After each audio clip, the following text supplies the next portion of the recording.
Sebelum kita mulai ibadah kita, siapkan hati kita, biarlah lawatan Tuhan ada di tengah-tengah ibadah lalu. Amin. Sebelum kita mulai berdoa masing-masing, kita satu. Terima kasih. Terima kasih Yesus. Haleluya. Haleluya. Terima kasih Tuhan. Terima kasih Yesus. Ku bersyukur bagimu Tuhan. Haleluya. Kau yang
Terima kasih Tuhan.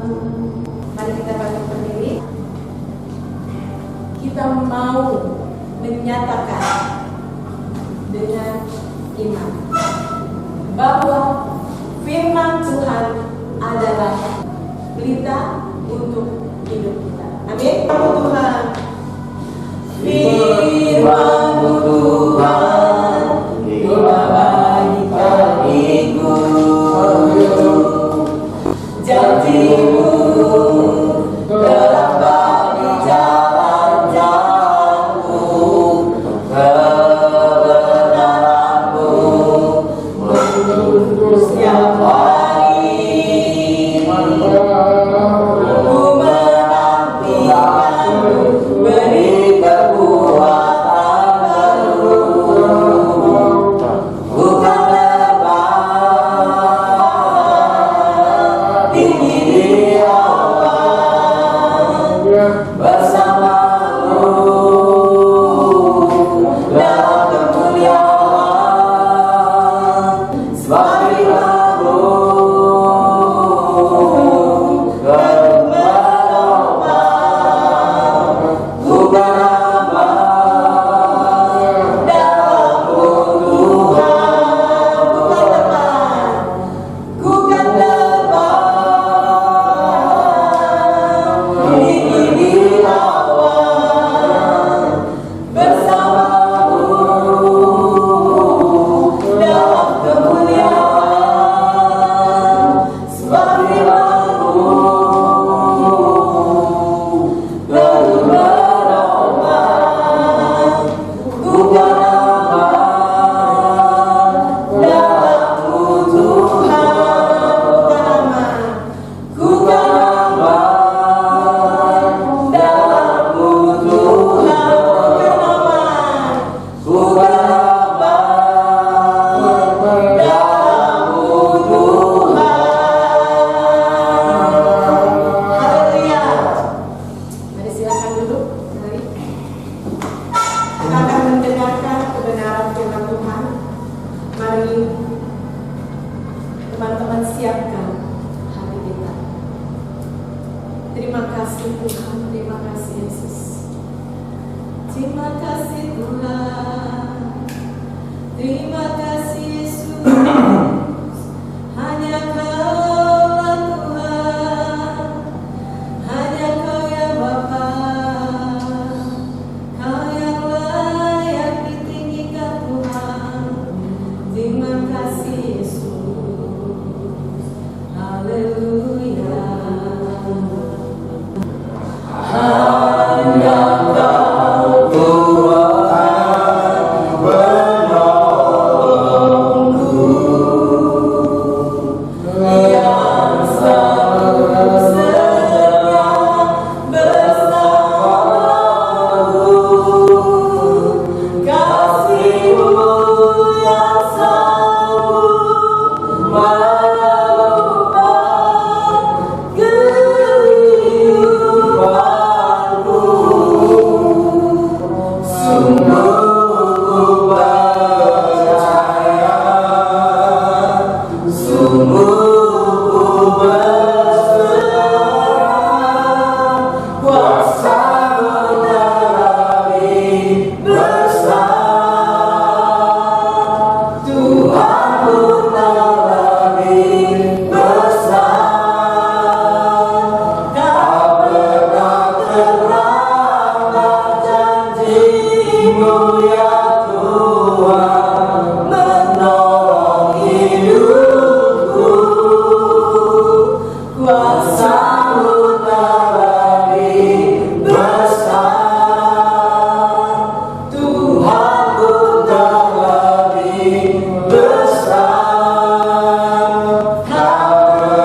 dengan tema jemaat yang dewasa rohani. Nah, ini masalah jemaat yang dewasa secara rohani ini berarti bahwa ada satu pertumbuhan, ada pertumbuhan secara rohani, di mana ketika kita bandingkan dengan kehidupan sebelum dalam Tuhan atau baru pertama itu Tuhan, pasti ada pertumbuhan secara rohani, semakin dewasa, bagaikan seorang anak kecil yang baru lahir. Ya, mulai dari kecil baru mulai merangkak, mulai berdiri, jatuh lagi, berdiri lagi, bahkan semakin dewasa, semakin kuat, dan seperti kita sekarang ini, kita bisa berjalan, kita tak dituntun lagi, kita tidak harus bergantung pada orang lagi, tapi kita sudah hidup mandiri, dewasa secara usia. Nah, salah satu indikator atau ciri khas dari seorang yang disebut dewasa, ya. Jadi salah satu indikatornya atau ciri khas dari seorang yang disebutkan dewasa ini diukur dari kematangan berpikir dan tanggung jawab. Ya, jadi seseorang itu yang dewasa secara rohani, cara berpikirnya tidak seperti anak-anak lagi. Ya, jadi kalau anak-anak kan cara berpikirnya, ya kalau nggak sesuai dengan pikirannya, ya akhirnya dia marah, mungkin dia memprotes papa mamanya atau teman-temannya karena cara berpikir masih anak-anak. Ya, tapi beda dengan orang yang dewasa. Ya, nggak perlu harus kita jelaskan secara rinci pun dia bisa menangkap apa yang menjadi maksud dan tujuan mungkin pembicaraan kita, ya, sehingga kita melihat bahwa kita berpikir secara dewasa. Bahkan juga dikatakan ada tanggung jawab, ya, tanggung jawab anak kecil, ya, itu juga sangat terbatas. Namanya anak kecil belum bisa menanggung semua mungkin beban, ya. Kalau anak kecil mungkin belum dia harus coba, istilahnya seandainya mungkin anak kecil ya di rumah mungkin apa bocor genteng, tak mungkin anak kecil yang melakukan itu bukan tanggung jawabnya, ya. Tetapi kita tanggung jawab orang dewasa yang bisa naik ke genteng dan membereskan, memperbaiki genteng itu. Nah, anak kecil nggak bisa lakukan itu, ya. Anak kecil itu yang mungkin kita suruh dia mungkin bersihkan ini, itu pun belum tentu dia bisa bersih ketika dia mengerjakan atau membersihkan lantai. Ya, namanya anak kecil. Tapi tidak mungkin kalau sudah dewasa, tidak mungkin seperti itu. Ya, tidak mungkin seperti itu. Nah, ini artinya, ya, secara rohani kita bahwa dewasa rohani itu tadi adalah diukur dari kematangan berpikir dan tanggung jawab. Artinya gereja yang dewasa adalah jemaat yang mampu berpikir secara runut dan melakukan tanggung jawab. Ya, ada tanggung jawab yang diberikan Kristus kepada kita masing-masing. Ya, karena jemaat harus masuk dalam fase pertumbuhan. Ya, jadi jemaat itu memang harus terus bertumbuh, ya, dan terus bertumbuh, ya, sehingga menjadi dewasa rohani. Ya, namanya orang dewasa, makanannya bukan lagi makanan-makanan yang lembut.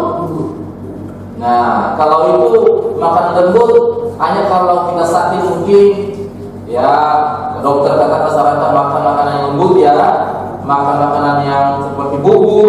Nah, karena apalagi kondisi sakit. Nah, tapi kalau anak-anak dikasih mungkin baru masih bayi, tidak oke dikasih makanan yang keras juga. Memang kebutuhannya adalah makan-makanan yang lembut. Ya, mungkin dia kan ada ya makanan-makanan bayi, ya, ada makanan-makanan bayi yang memang cocok untuk bayi. Tapi kalau kita makan itu apa? Makanan bayi, tetapi orang dewasa yang makannya memang tak cocok. Nah, jadi anak-anak bayi itu memang membutuhkan makanan-makanan yang untuk pertumbuhan secara fisik supaya sehat, ya, otot-ototnya kuat, ya, tulangnya juga bertumbuh dengan baik, otaknya juga bertumbuh dengan baik.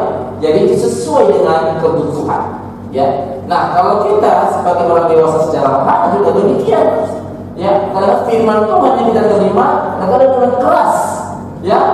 Buat apa? Supaya kita semakin kuat, ya, supaya semakin kuat dan semakin dewasa dalam Tuhan. Nah, kedewasaan rohani sering tidak sejalan dengan lamanya waktu, ya. Seorang bertobat, tetapi kedewasaan ini menyangkut hati, kerelaan, ya, kerelaan hati.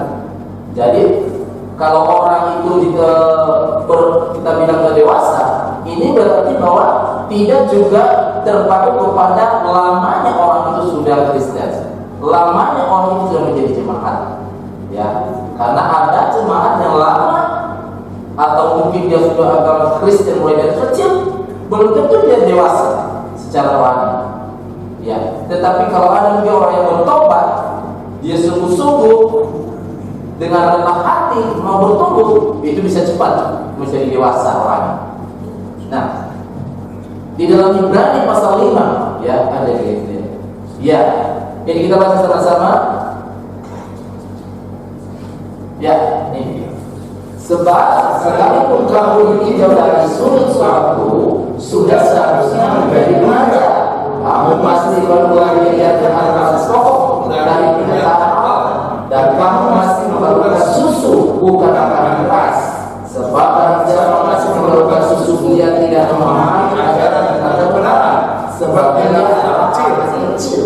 Tetapi makanan keras adalah untuk orang dewasa yang mempunyai panca indera yang latih untuk membedakan yang baik daripada yang jahat. Nah, jadi sangat jelas ada satu perbedaan, ya. Bukan juga karena lamanya kita sudah percaya Tuhan Yesus artinya otomatis dewasa, belum tentu, ya. Tapi kita harus, kalau kita memang menjadi orang dewasa, ya itu tadi harus kita siap diajarkan tentang kebenaran, siap terima kebenaran itu agar iman kita kuat, ya. Kalau hanya kita kasih makan yang pengajaran-pengajarannya hanya sekedarnya, maka kita tidak akan kuat. Ada masalah, ada goncangan, udah imannya lemah, ya. Ada pergumulan, menyalahkan Tuhan. Ada sakit penyakit, menyalahkan Tuhan. Jadi kita bisa kuat. Nah, oleh sebab itu perlu bagi kita menerima ajaran-ajaran tentang kebenaran firman Tuhan, sehingga kita bisa membedakan mana yang baik dan yang jahat. Iya. Oke, sehingga kita bisa bedakan di mana apa yang harus kita pilih, ya. Nah, untuk kita bertumbuh tadi adalah kita hidup dalam kebenaran Tuhan. Nah, ada beberapa hal yang perlu kita latih dalam diri kita, yaitu panca indera kita supaya terlatih, yaitu tadi supaya kita melihat, bisa memilih mana yang baik, mana yang jahat.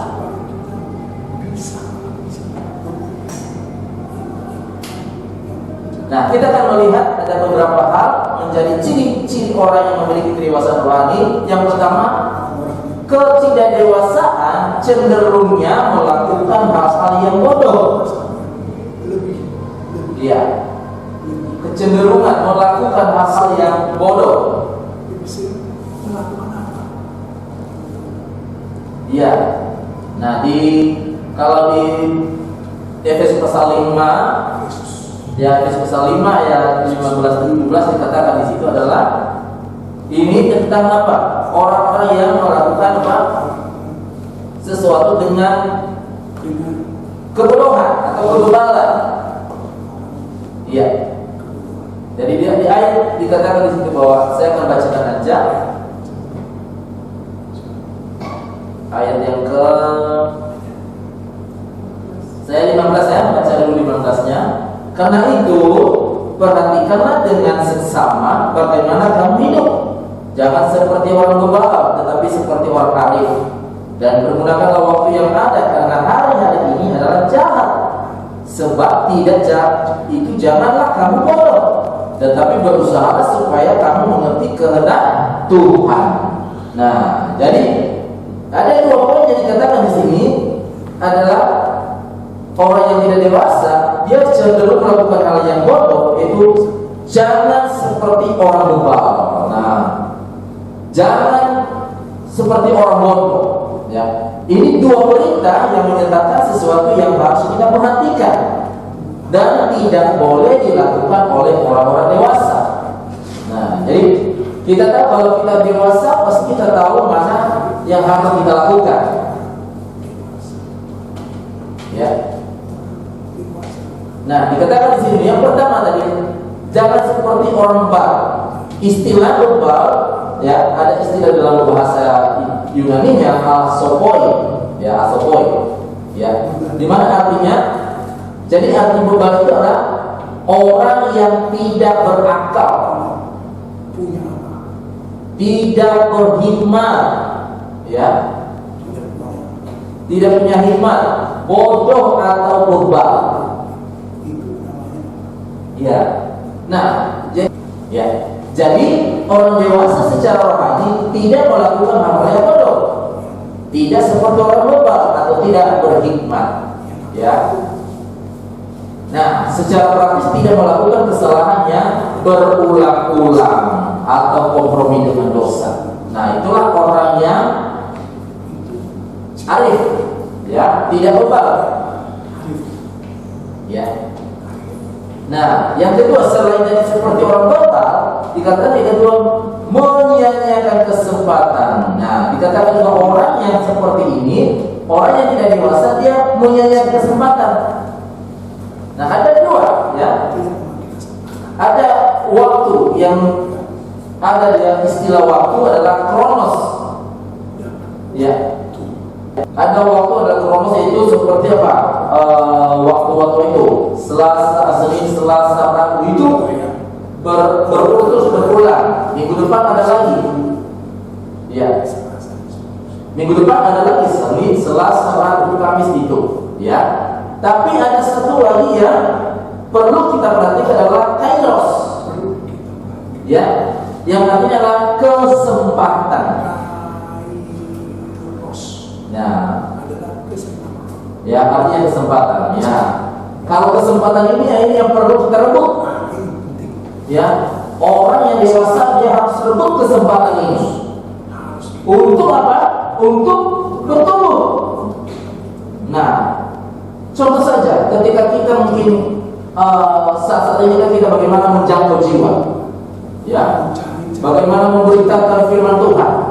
Kadang kita ketemu dengan orang, kita berkenalan mungkin di mana, di bus kah, atau di halte kah, atau di mana, kita lagi ngobrol-ngobrol, ya.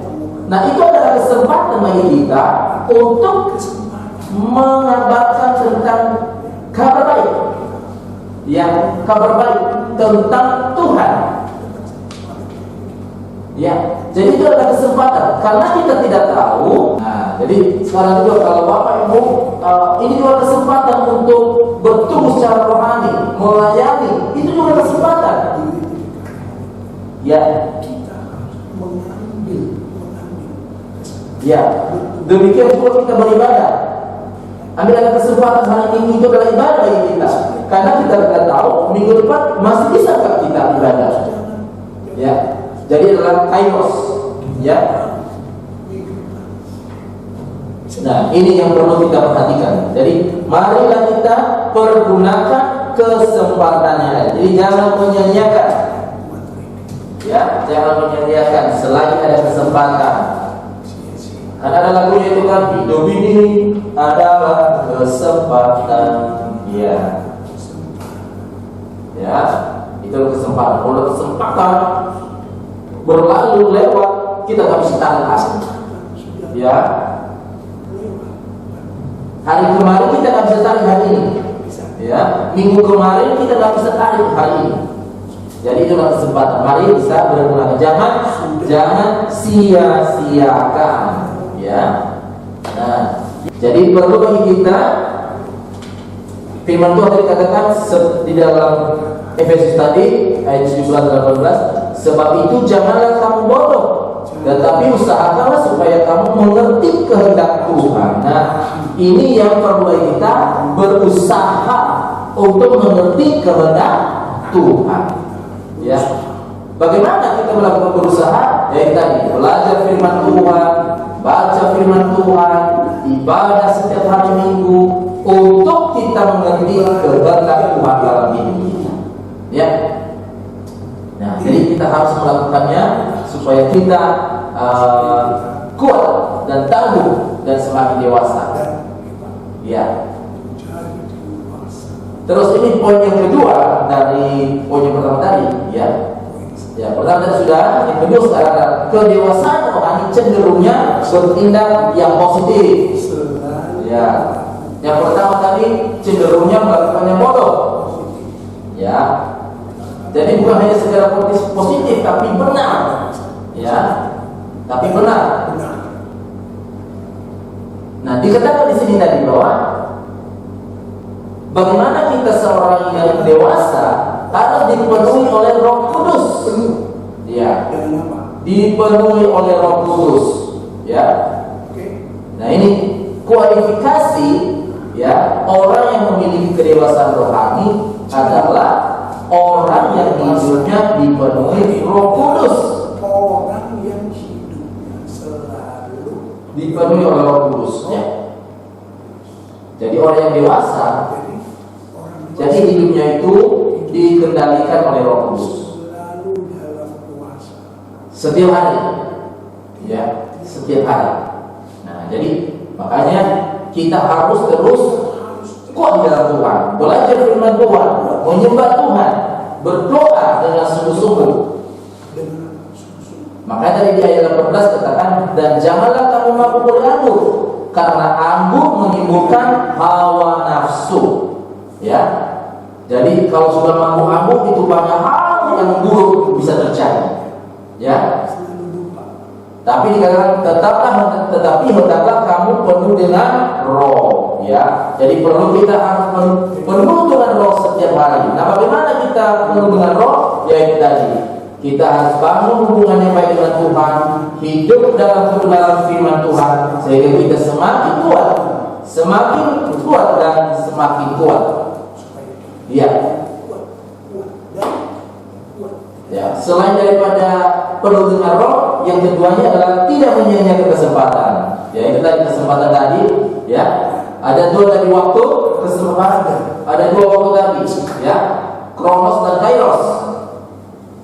Jadi selagi ada kesempatan, mari kita melakukan yang terbaik itu. Ya, selagi ada hidup kita, selagi kita masih sehat.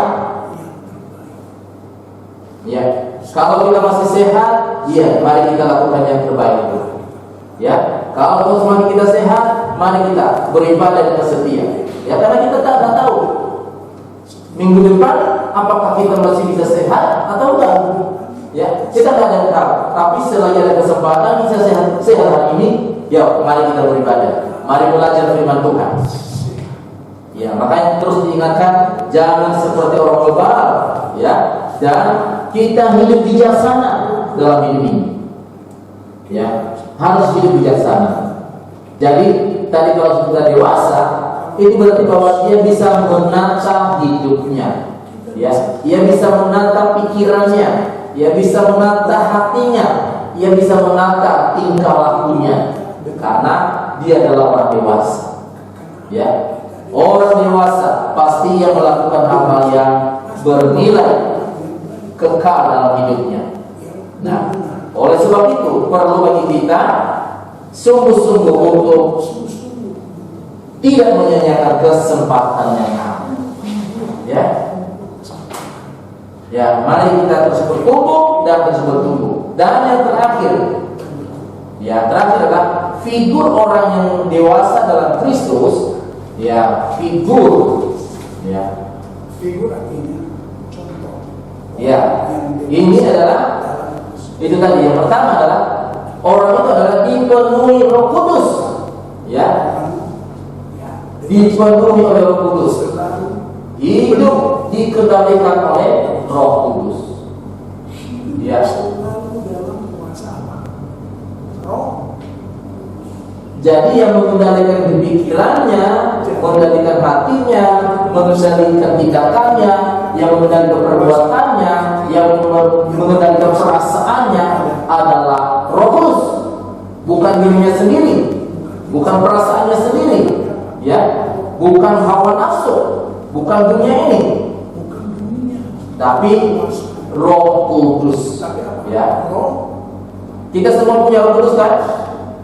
Pertanyaannya, apakah kita atau GHKT sudah punya Roh Kudus? Sudah Roh Kudus ada di mana? Roh Kudus ada di mana?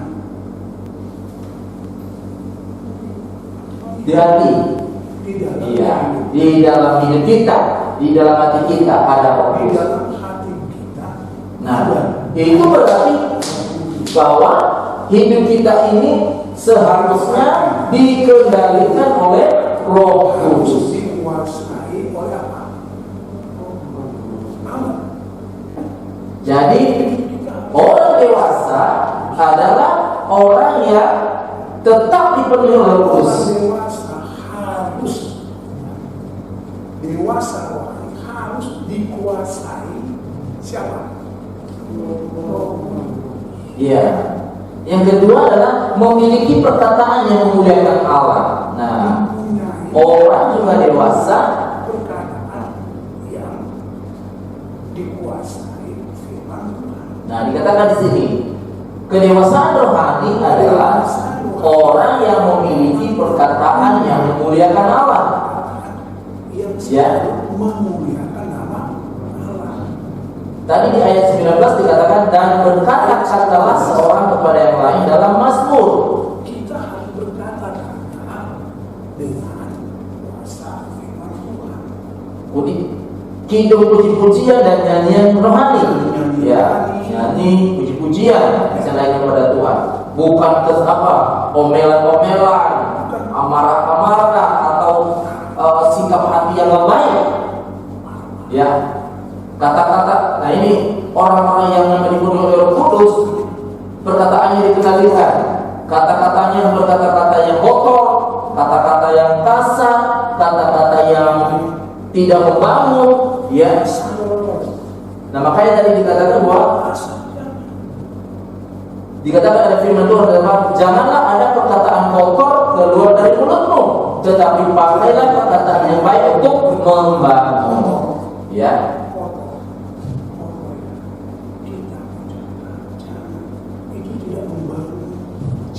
Iya. Nah, oleh sebab itu, karena tadi Roh Kudus dalam hati kita, seharusnya perkataan kita dikendalikan oleh Roh Kudus.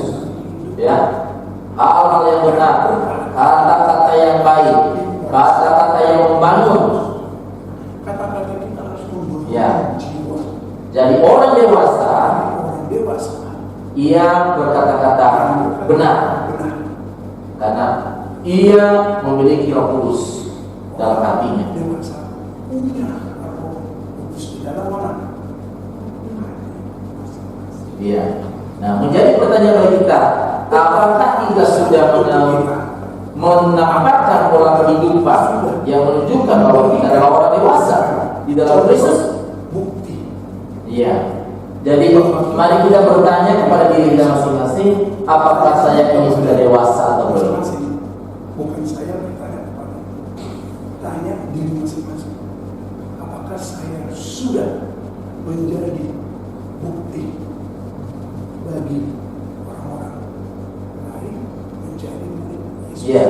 Jadi kalau masih ada kita temukan bahwa dalam diri kita, perkataan kita, pikiran kita masih jauh daripada kedewasaan, mari kita belajar, mari kita terus relakan hati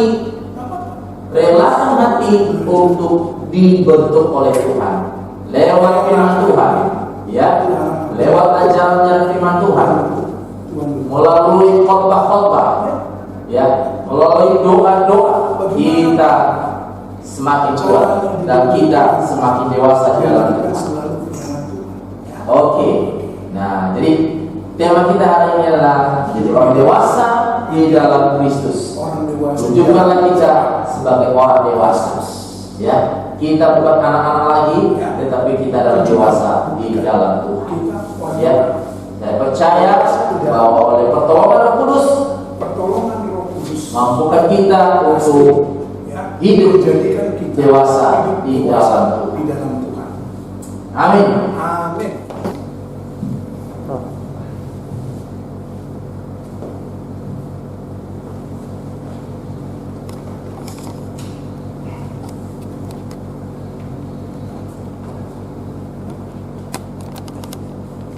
Roti yang kita pecah-pecah hari ini adalah menjadi lambang daripada tubuh Tuhan kita Yesus Kristus yang telah terpecah-pecah bagi kita, supaya kita yang berdosa tidak binasa, tetapi beroleh hidup yang kekal.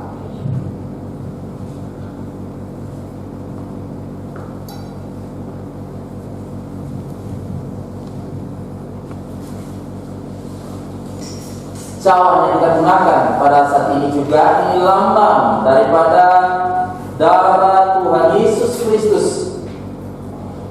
yang telah tertumpah di atas kayu salib untuk penebusan dosa kita, supaya setiap kita yang berdosa tidak binasa, tetapi mengalami kehidupan yang kekal.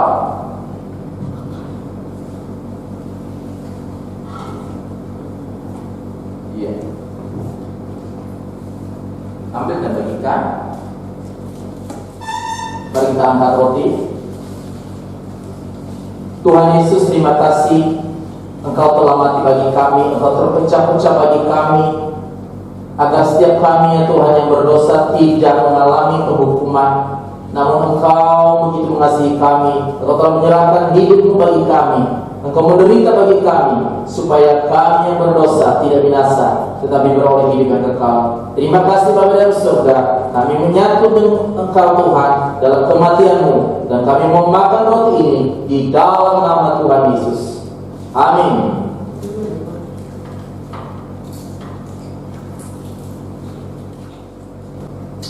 Terima kasih Bapa dalam surga yang bersyukur, Engkau telah mati bagi kami dan darah-Mu tercurah bagi kami, supaya setiap kami yang berdosa tidak binasa. Kami tidak dihukum, tetapi oleh kasih-Mu yang besar, Engkau telah menggantikan kami, sehingga kami ditebus dari semua dosa-dosa kami. Terima kasih Bapa, bahkan Biru-biru Tuhan menyembuhkan setiap penyakit kami. Di dalam nama Tuhan Yesus, kami mau meminum anggur ini. Mari kita meminum.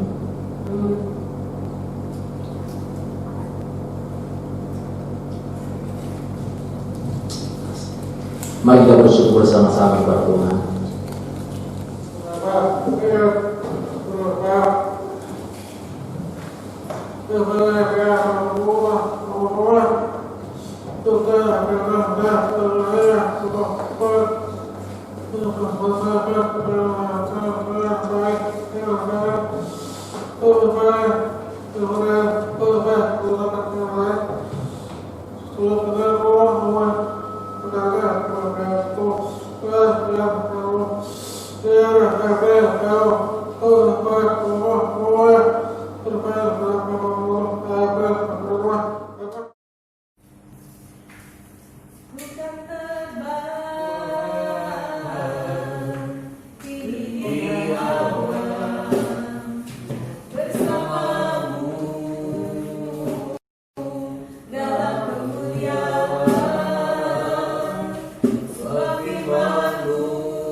Tuhan, sekarang ini kami akan mengakhiri seluruh ibadah kami, dan kami terima berkat.